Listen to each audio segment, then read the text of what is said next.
Welcome to the Genius Factory. Enjoy the video. You start by confirming prerequisites. You need iOS 17, Bluetooth, Wi-Fi, and contacts permission. Once done, open Settings and check Privacy right arrow contacts to allow name drop. Next, make sure AirDrop is set to contacts only or everyone so devices can see each other. You should also unlock both iPhones and wake the screens. This is required for the proximity handshake. Now bring the unlocked iPhones close together until the name drop interface appears at the top of the screen. You'll see options to share your contact card, phone number, or to add information to an existing contact. Pick the choice that matches your intent. Once you tap Share, your device sends the card and the other person must accept. Make sure they confirm. After acceptance, look for the success animation.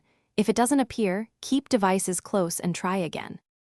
After a successful exchange, open the received contact in Contacts to edit details or merge duplicates. This keeps your address book tidy.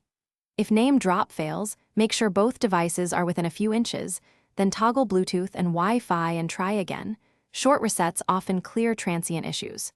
If transfers are blocked, confirm personal safety or screen time restrictions aren't preventing sharing. As a last resort, restart both iPhones and repeat the process. That fixes most stubborn connectivity problems.